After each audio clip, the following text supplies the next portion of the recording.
प्रिय विद्यार्थियों नमस्कार। एजुकेशन ऑनलाइन चैनल में आप सबका हृदय से बहुत बहुत स्वागत है। आज देखिए सूफीवाद टॉपिक चल रहा है मुख्य परीक्षा के लिए, और पिछले वीडियो में हमने सूफीवाद क्या है, सूफीवाद का उद्भव कैसे हुआ, सूफीवाद के विकास को हमने देखा था, ठीक है। और उस पे सूफीवाद के विकास पे एक प्रश्न बनता है, उसे कैसे लिखा जाता है, ये हमने चर्चा की थी। अब सूफीवाद में ही और क्या महत्वपूर्ण है उस पे आज हम चर्चा करेंगे। चलिए आज देखिए हम जो टॉपिक ले रहे हैं वो है भारत में सूफीवाद, और फिर भारत में जो सूफी सिलसिले हुए उसमें चिश्ती सिलसिला के बारे में, क्योंकि भारत में जितने भी सूफी संप्रदाय हुए उनमें चिश्ती सर्वाधिक लोकप्रिय हुआ, इसलिए इस पे जानकारी होना जरूरी है, ठीक है।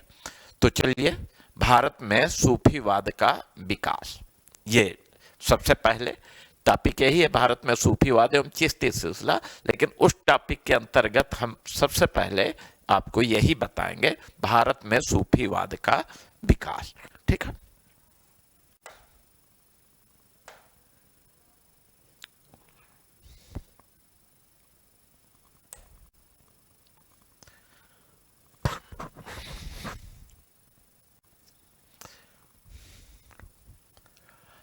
देखिए जब हम भारत में सूफीवाद के विकास की बात करते हैं तो पहली चीज तो यह है कि भारत में जो सूफीवाद का विकास हुआ, इसका जो भारत में सूफीवाद का प्रारंभिक इतिहास है, प्रारंभिक इतिहास वो क्या है, वो अस्पष्ट है। क्या है? अस्पष्ट है। यानी ये कहना कठिन है कि भारत में सर्वप्रथम कब और कौन आकर के सूफी विचारधारा का प्रचार प्रसार किया था, ठीक है। तो इसलिए ये कहा जाता है कि भारत में सूफीवाद का जो प्रारंभिक इतिहास है वो अस्पष्ट है, ठीक है। और ऐसा माना जाता है कि सामान्यतः अरबों की सिंध विजय के बाद ही, अरबों की सिंध विजय के बाद ही भारत में सूफियों का आगमन प्रारंभ हुआ होगा, उससे पहले तो सवाल ही नहीं उठता, ठीक है। तो अरबों की सिंध विजय के बाद ही किसी समय कोई सूफी संत आया होगा और वहां से भारत में सूफीवाद की शुरुआत हुई होगी। लेकिन भारत में अगर देखा जाए तो भारत में सूफीवाद के वास्तविक प्रचारक अबुल हसन हुजिब्री को माना जाता है। हुजिब्री इनको माना जाता है। ये हजरत दातागंज के नाम से भी प्रसिद्ध थे। किस नाम से? हजरत दातागंज, इस नाम से भी प्रसिद्ध थे, ठीक है। तो ये भारत में वास्तविक संस्थापक, भारत में सूफीवाद के वास्तविक संस्थापक कौन थे? अबुल हसन हुजिब्री, जो हजरत दातागंज के नाम से प्रसिद्ध हुए थे। ऐसा माना जाता है कि ये महमूद गजनवी के समकालीन थे, और उसी समय महमूद गजनवी के समय में ही ये किसी समय पंजाब आए थे, और पंजाब में लाहौर में ये बस गए थे, और यहीं रह करके इन्होंने सूफीवाद का प्रचार प्रसार किया था। तो यहाँ से वास्तविक प्रचार हमें देखने को मिलता है। तो प्रारंभिक इतिहास अस्पष्ट है, लेकिन हम महमूद गजनवी के समय से सूफियों के आगमन की सूचना मिलने लगती है, ठीक है। अब भारत में सूफीवाद का जो विकास हुआ उसमें अगर देखें कि विकास के संदर्भ में,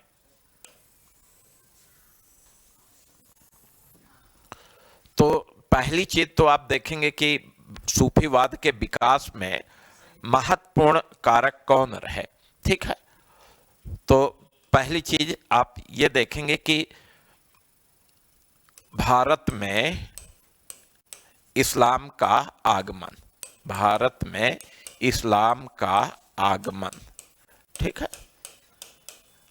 तो जब भारत में इस्लाम का आगमन हुआ तो उसी कारण भारत में सूफीवाद का भी विकास शुरू होता है। अब प्रारंभ में तो अरबों ने सिंध विजय की, ठीक है, लेकिन इस समय अरबों के सिंध विजय के बाद कौन सूफी भारत आया, कहाँ आया, कब आया, स्पष्ट सूचना नहीं मिल पाती, लेकिन ऐसा माना जा सकता है कि अरबों के सिंध विजय के बाद ही भारत में सूफी विचारधारा की एक शुरुआत हुई होगी।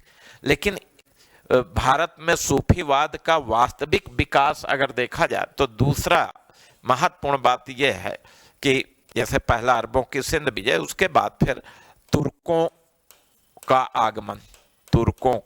आगमन, ठीक है। आप देखेंगे कि मोहम्मद गोरी के नेतृत्व में तुर्कों ने भारत को जीता और अंततः भारत में तुर्कों की सत्ता स्थापित हुई। तो जब भारत में तुर्कों ने अपनी सत्ता स्थापित कर ली तो आप देखेंगे कि भारत में सूफीवाद के प्रचार प्रसार का उपयुक्त वातावरण मिला, ठीक है, क्योंकि सत्ता में भी तुर्क हैं, इस्लाम धर्म के लोग हैं और सूफीवाद भी इस्लामी विचारधारा है। तो सीधी सी बात है कि तुर्कों के आगमन के कारण भारत में सूफीवाद का वास्तविक प्रचार प्रसार शुरू होता है। ये वातावरण कब बनता है? जब तुर्कों का आगमन होता है। तीसरी चीज अगर देखा जाए तो भारत में सूफीवाद के विकास के पीछे एक और कारण रहा है, वो है भारत की सामाजिक एवं धार्मिक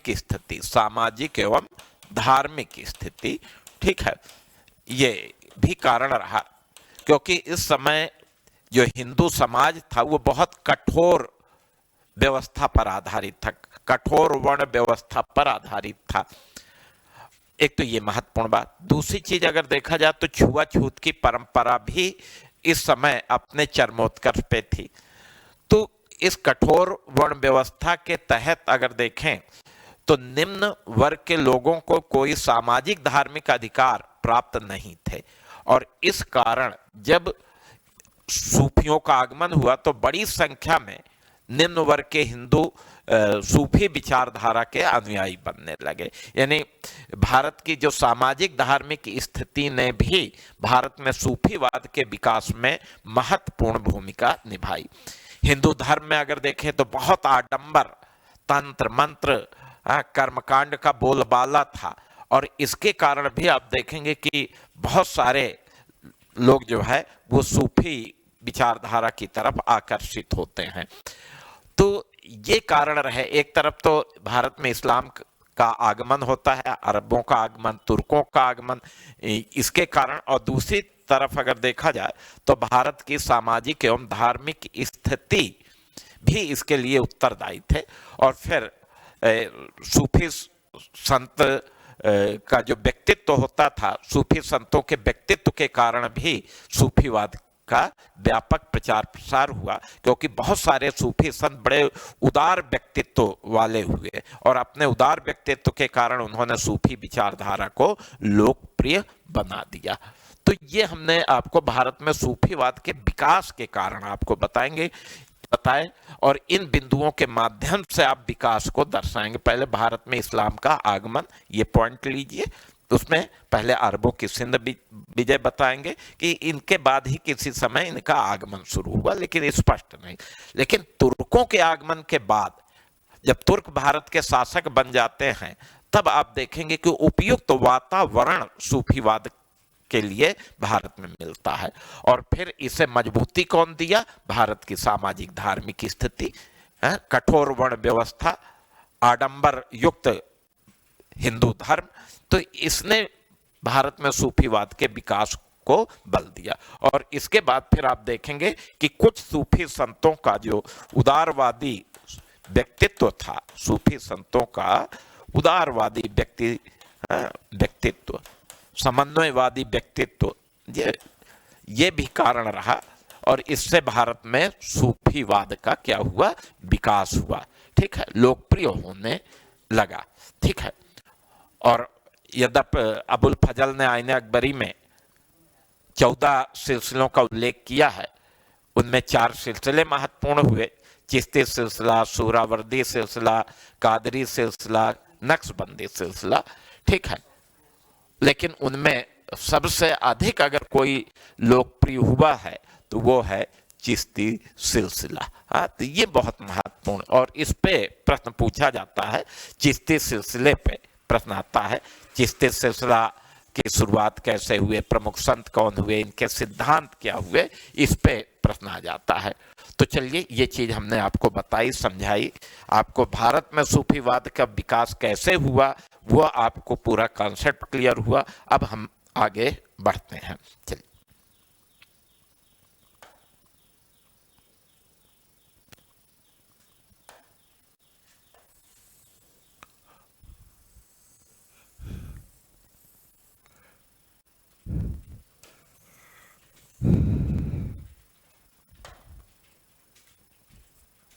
हाँ, देखिए, अब भारत में सूफीवाद का विकास पढ़ने के बाद आप क्या पढ़ेंगे? चिश्ती सिलसिला। और आप देखेंगे कि भारत में जो सिलसिले आने शुरू हुए वो आप देखेंगे 12वीं शताब्दी के अंत में या 13वीं शताब्दी के प्रारंभ से मध्य एशिया से अनेक सूफी सिलसिले भारत आए, और फिर यहाँ उन सिलसिलों ने अपने विचारों का क्या किया? प्रचार प्रसार किया, ठीक है। अब मैंने अभी बताया कि अबुल फजल ने आईने अकबरी में सूफियों के 14 सिलसिलों का उल्लेख किया है, जिनमें 4 महत्वपूर्ण सिलसिले हुए। उनमें चिश्ती, सुहरावर्दी, कादरी और नक्शबंदी सिलसिलों की चर्चा मिलती है। और लेकिन इन चारों में अगर जो सर्वाधिक लोकप्रिय हुआ वो चिश्ती सिलसिला था। तो इसलिए जब कभी प्रश्न आता है वो चिश्ती सिलसिले पे आता है। तो चलिए हम देखते हैं चिश्ती सिलसिले के बारे में।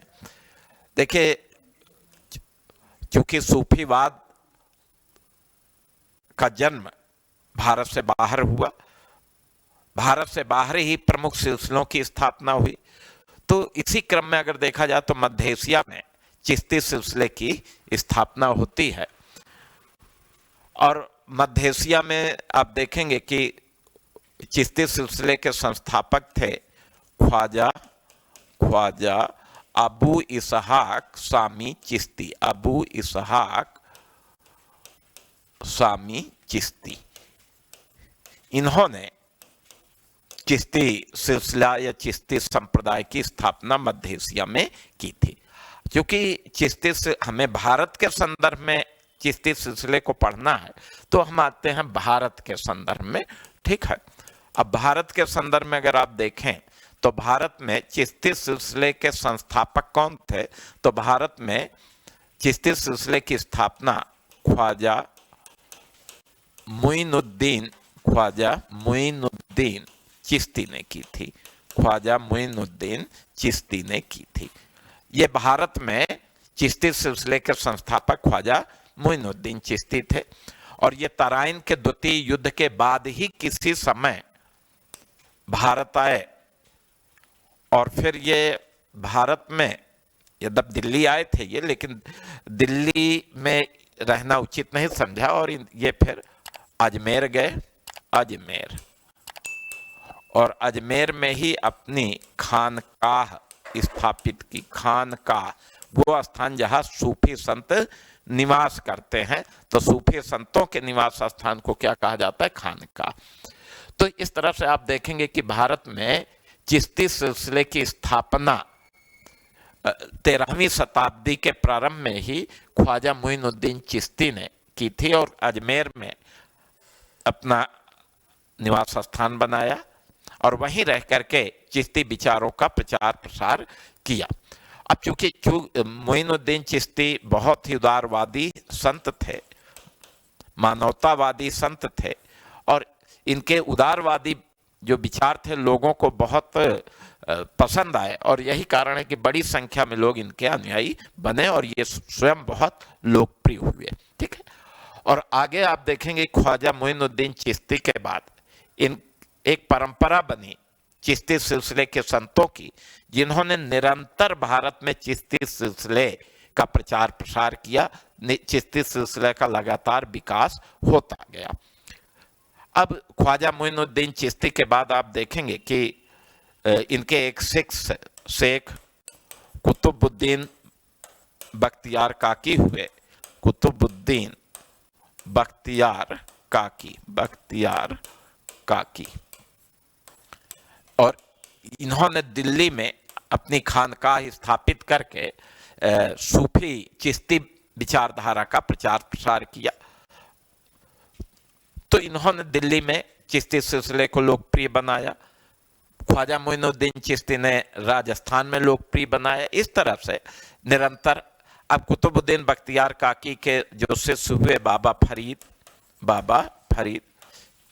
इन्होंने पंजाब में अजोधन में अपनी खानकाह स्थापित किया और इन्होंने पंजाब में चिश्ती सिलसिले को लोकप्रिय बनाते हैं। हिंदुओं के साथ कंधा से कंधा मिला करके ये चले। इनके बहुत सारे उपदेश आप देखेंगे कि सिखों के आदि ग्रंथ में भी मिलते हैं। और फिर बाबा फरीद के सबसे योग्य शिष्य हुए हजरत निजामुद्दीन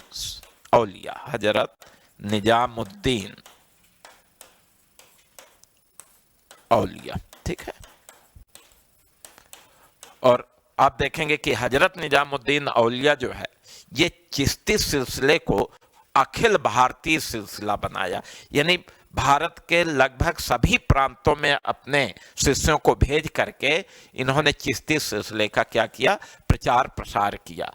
और ये परंपरा आगे भी चलती रही। इनके बाद आप देखेंगे कि शेख नासिरुद्दीन चिराग देहलवी, उन्होंने इसका प्रचार प्रसार किया। अकबर के समय में आप देखेंगे शेख सलीम चिश्ती हुए, उन्होंने चिश्ती सिलसिले का प्रचार प्रसार किया।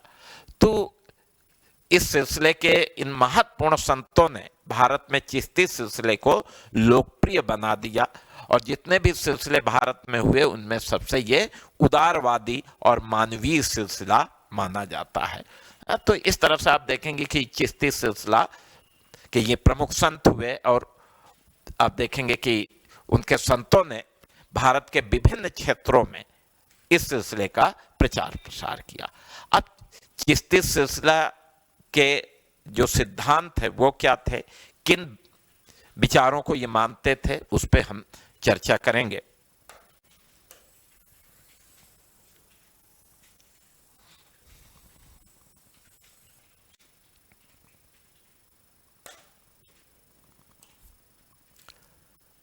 चिश्ती सिलसिला के सिद्धांत, ठीक है।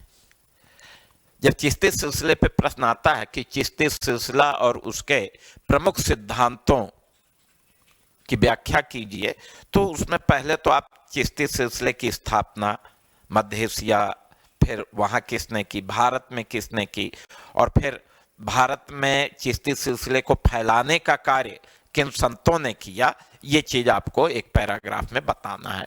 और फिर अगले पैराग्राफ में आपको क्या बताना है कि चिश्ती सिलसिले के सिद्धांत क्या थे, किन सिद्धांतों पर वो बल देते थे। चलिए इस पे हम चर्चा करते हैं। आप देखेंगे कि चिश्ती सिलसिला भारत में जितने भी सिलसिले हुए उनमें सर्वाधिक उदार एवं मानवीय सिलसिला था। मानवीय सिलसिला, ठीक है, यानी मानव में भेद ना करने वाला सिलसिला, ठीक है।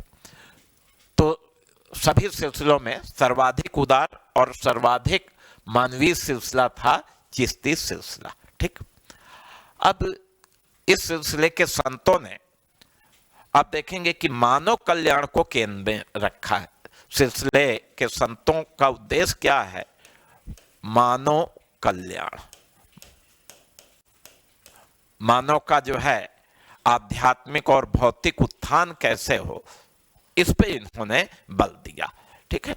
तो मानव कल्याण ही इनकी शिक्षा का केंद्र बिंदु रहा है।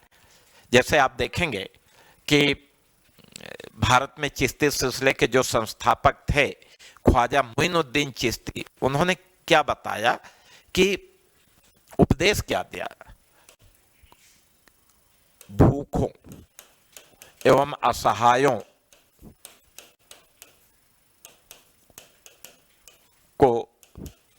भोजन कराना, उनकी सहायता करना, ये ईश्वर की सबसे बड़ी पूजा है। अल्लाह की सबसे बड़ी इबादत उन्होंने क्या बताया है? भूखों को भोजन कराना, असहायों की सहायता करना। भूखों को क्या कराएं? भोजन। असहायों की क्या करेंगे? सहायता। ठीक है, तो ये क्या है? ये मानवतावादी है, बिल्कुल मानव को केंद्र में रखा गया। उनकी समस्या कैसे दूर होगी, लोग उनकी सहायता कर सके, इसको अध्यात्म से जोड़ दिया गया। ठीक है, यानी भोजन कराना, लोगों की सहायता करना, इसका ये एक आध्यात्मिक पहलू। तो मानव कल्याण पर यह सिलसिला क्या करता है? बल देता है। ठीक है, अब इस सिलसिले में अगर आप देखें तो पहली चीज तो यह है कि ये सांसारिकता से अलग रहने की शिक्षा देते हैं और सांसारिकता से अलग रह करके निर्धनता के जीवन पर बल। यानी आप निर्धनता का जीवन बताइए, धन से दूर रहिए। ठीक है, इस पे बल देते हैं। धन के साथ आपकी कोई आसक्ति ना हो, तो निर्धनता के जीवन व्यतीत करने पर ये बल देते हैं, भौतिक जीवन से दूर रहने की शिक्षा देते हैं। दूसरी चीज ये है कि ये आप देखेंगे कि स्वयं पर अत्यधिक अनुशासन लागू करते हैं। अनुशासित जीवन, तो अनुशासन पर ये बल देते हैं। ठीक है, अनुशासित जीवन पर बल देते हैं। गरीबों की सेवा करें, तो गरीबों की सेवा पर बल, गरीबों की सेवा पर बल। ठीक है, खासकर जिनको भोजन नहीं मिलता उनको भोजन उपलब्ध कराएं, ये सारी। तो गरीबों की सेवा पर बल देता है ये। और आप देखेंगे कि इसी चीज को ध्यान में रखते हुए जो सूफी संत हुए, चिश्ती सिलसिले के सूफी संत महीने में 15 दिन उपवास रखते थे। और उपवास के पीछे कारण क्या था कि जो 15 दिन का भोजन सामग्री बचेगी हम उसे निर्धनों में बांट देंगे, उन्हें भी भोजन मिल जाए। तो ये इनकी विचारधारा कि हम गरीबों की सेवा करेंगे, उसके लिए हम अपने पर नियंत्रण रखेंगे, हम भूख सह लेंगे लेकिन उन्हें भूखा नहीं रहने देंगे। तो इस चीज पर ये बल देते हैं। फिर इसके अतिरिक्त अगर देखा जाए तो जो चिश्ती सिलसिले के संत हैं, ये योग पर बल, योग साधना पर बल। ठीक है, तो योग साधना पर ये बल देते थे और योग को अध्यात्म से जोड़ा, यानी ईश्वर प्राप्ति में योग का विशेष महत्व है। ठीक है, तो इस चीज पर भी इन्होंने बल दिया और भौतिक रूप से इन्होंने स्वस्थ रहने के लिए भी लोगों को शिक्षा दी कि भाई योग पर बल दीजिए। और आप देखेंगे कि हजरत निजामुद्दीन औलिया योग पर अत्यधिक बल देते। तो लोग तो इन्हें कोई हिंदू योगी समझते थे कि औलिया साहब कोई हिंदू योगी हैं। इनके शिष्य नासिरुद्दीन चिराग देहलवी थे, वो भी योग साधना पर बहुत बल देते थे। तो इनके सिद्धांतों में योग साधना को अधिक महत्व दिया गया। फिर ये अद्वैतवाद दर्शन पर बल देते हैं, अद्वैतवाद दर्शन। ठीक है, तो अद्वैतवाद दर्शन पर बल। उपनिषदों में अगर देखें तो उपनिषदों में अद्वैतवाद दर्शन की व्याख्या की गई है, एक महत्वपूर्ण बात यह। और उपनिषदों के अद्वैतवाद दर्शन को इन्होंने ग्रहण किया। वहद तुल वजूद, वहद तुल वजूद का सिद्धांत जो है ये क्या है? अद्वैतवाद दर्शन है। ठीक है, तो अद्वैतवाद दर्शन पर बल देते हैं। ये उपनिषदों का दर्शन है जिसमें कहा गया कि ब्रह्म ही सर्वशक्तिमान शक्ति है, जगत मिथ्या है। ठीक है, तो अब उपनिषदों पर आधारित दर्शन को महत्व देना का मतलब यह है कि बड़ी संख्या में हिंदू भी इनकी तरफ आकर्षित होंगे, क्योंकि ये हिंदू दर्शन पर आधारित है। ठीक है, तो ये इसके अतिरिक्त अगर देखा जाए तो अन्य जैसे हिंदू रीति रिवाजों को भी इन्होंने अपनाया। तो हिंदू रीति रिवाजों को इन्होंने अपना लिया। बहुत सारे हिंदू रीति रिवाजों को चिश्ती सिलसिले के संतों ने अपनाया। जैसे अतिथियों को आते हैं तो अतिथियों को जल देने की प्रथा, गुरु के सामने नतमस्तक होने की प्रथा, सिर मुड़ाने की प्रथा, बहुत सारी प्रथाएं इनमें थीं।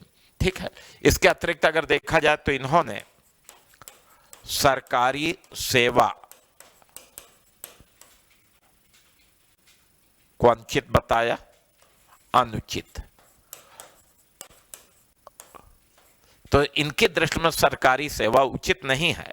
सरकारी सेवा इसलिए उचित नहीं है कि सरकारी सेवक बनने के बाद आप जो है आप देखेंगे कि लोगों पर अत्याचार कर सकते हैं।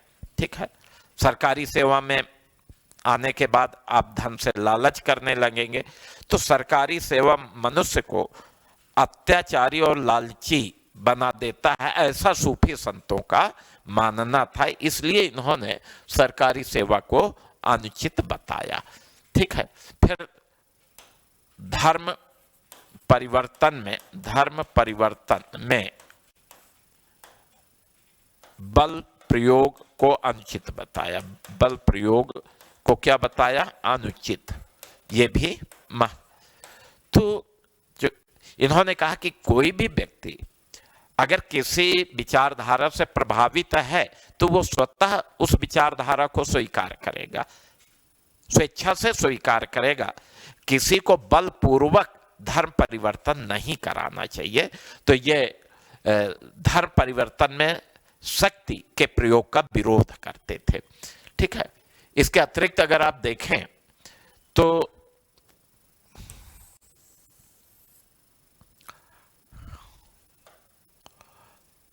चिश्ती सिलसिले में अगर आप देखें तो चिश्ती सिलसिले के जो संत थे वो संगीत को महत्व दिया। संगीत को क्या देते हैं? महत्व देते हैं।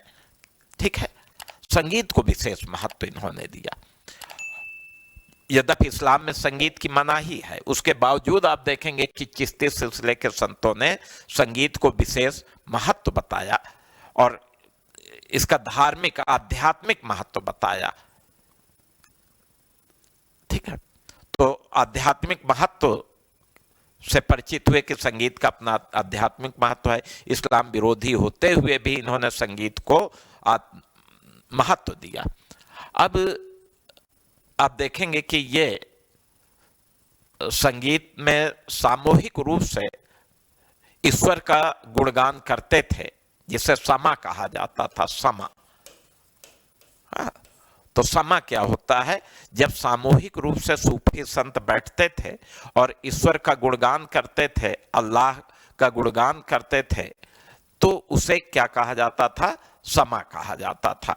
और फिर आप देखेंगे कि इससे संगीत में एक नई विधा आई, कव्वाली। कव्वाली की जो विधा है वो वास्तव में सूफियों की देन है। तो संगीत का आध्यात्मिक महत्व बताया कि ईश्वर प्राप्ति में संगीत का भी विशेष महत्व है।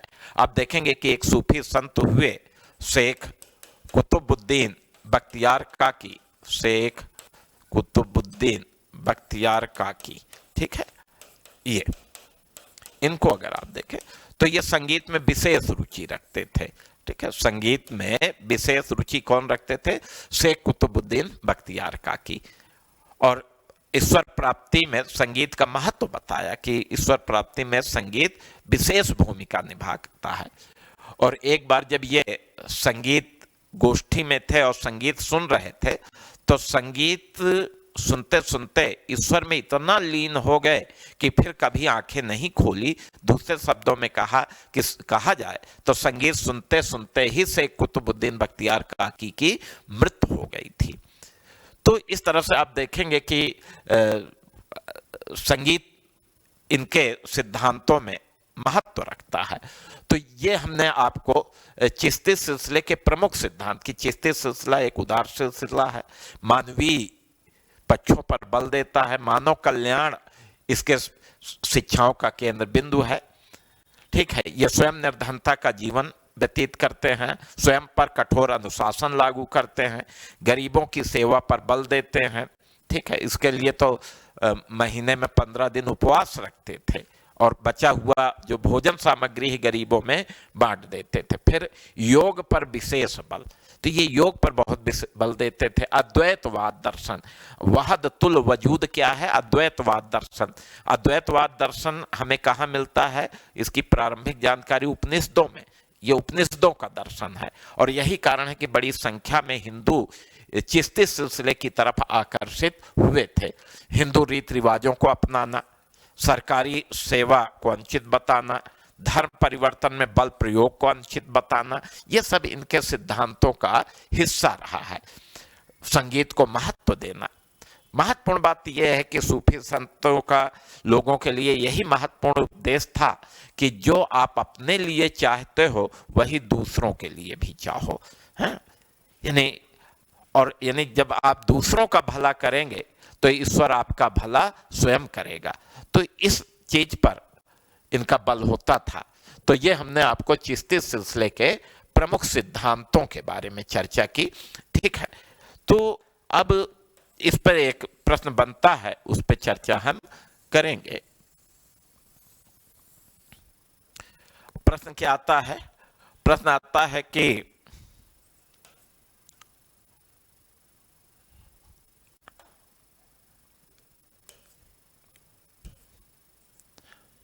भारत में सूफीवाद एवं चिश्ती सिलसिला, भारत में सूफीवाद के विकास एवं चिश्ती सिलसिला के प्रमुख सिद्धांतों का वर्णन कीजिए।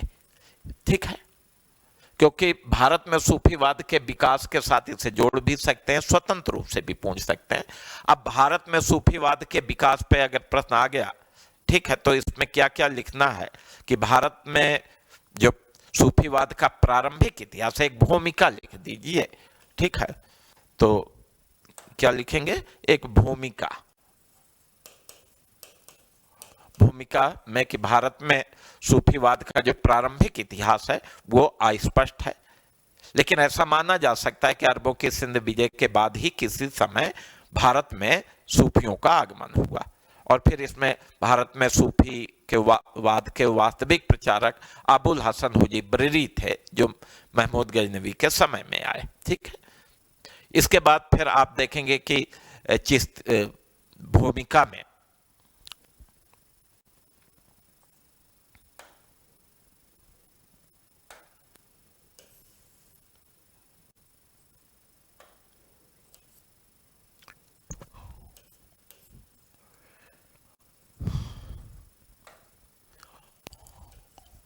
तो ये भूमिका हो गई।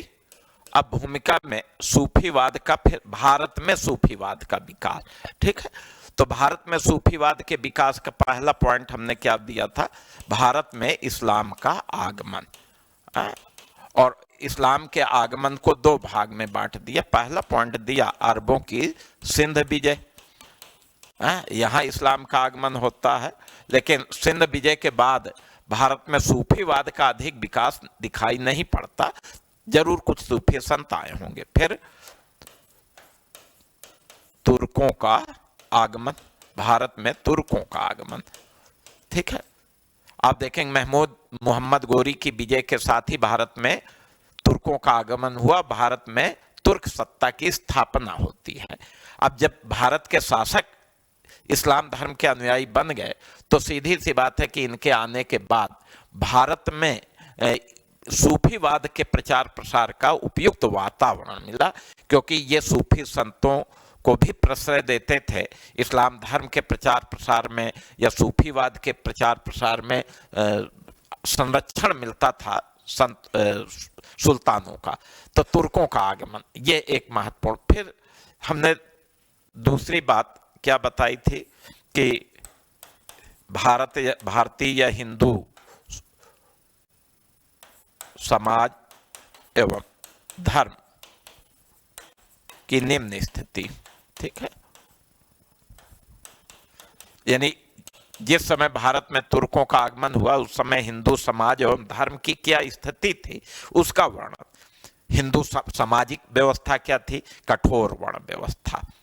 ठीक है, छुआछूत की परंपरा थी, निम्न वर्ग के लोगों को कोई सामाजिक धार्मिक अधिकार नहीं था, धर्म के क्षेत्र में बहुत सारे आडंबर थे, कर्मकांड थे, जादू टोना भूत प्रेत, हाँ ये सब तंत्र मंत्र का समावेश था। ऐसे में आप देखेंगे कि जिन लोगों को हिंदू धर्म में कोई अधिकार प्राप्त नहीं था वो सूफियों से प्रभावित हुए, उनके मानवतावादी विचारों से प्रभावित हुए और सूफी धर्म का प्रचार, सूफी के अनुयायी बन गए। ठीक है, तो ये दूसरा कारण इसमें बता सकते हैं। और तीसरी चीज आप देखेंगे कि विकास में सूफी संतों की भूमिका, सूफी संतों का व्यक्तित्व। ठीक है, बहुत सारे सूफी संत बड़े उदारवादी हुए और उनके व्यक्तित्व से प्रभावित होकर आप देखेंगे बड़ी संख्या में भारतीय सूफी विचारधारा के अनुयायी बनते हैं।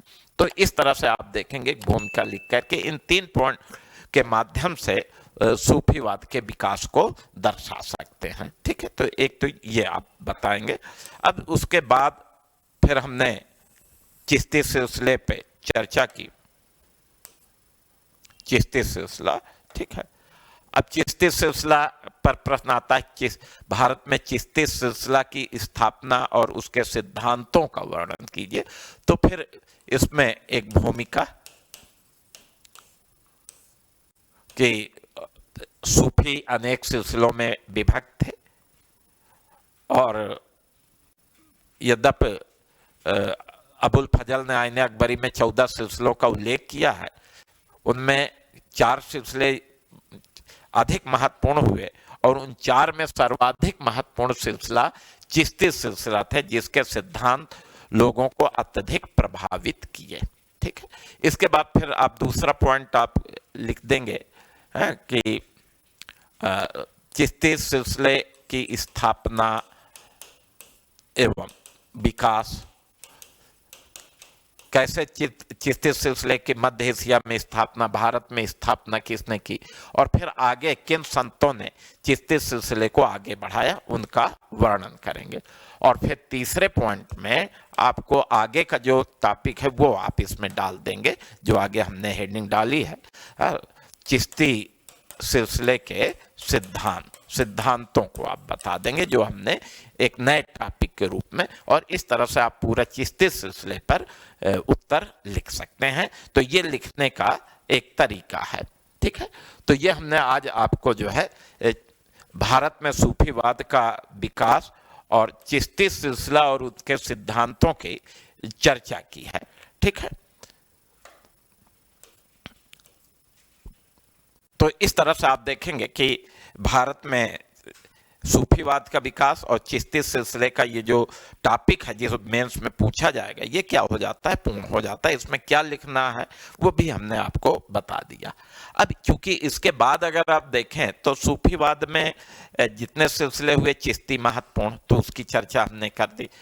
अब वास्तविक रूप में एक बड़ा महत्वपूर्ण प्रश्न जो बनता है वो है कि भारत में सूफीवाद का प्रभाव क्या पड़ता है, और ये बड़ा लोकप्रिय प्रश्न इस पे बनता है। विभिन्न क्षेत्रों में चूंकि सूफीवाद का प्रभाव पड़ा, तो निश्चित रूप से इस एक महत्वपूर्ण टॉपिक पर हम आपको एक स्वतंत्र वीडियो बनाएंगे और उस स्वतंत्र रूप से वीडियो में हम पूरा का पूरा यही बताएंगे कि भारत में सूफीवाद का क्या प्रभाव पड़ा। हाँ, तो उसके लिए आगे आपको देखना होगा, नेक्स्ट वीडियो इसी पर होगा, सूफीवाद का प्रभाव पे।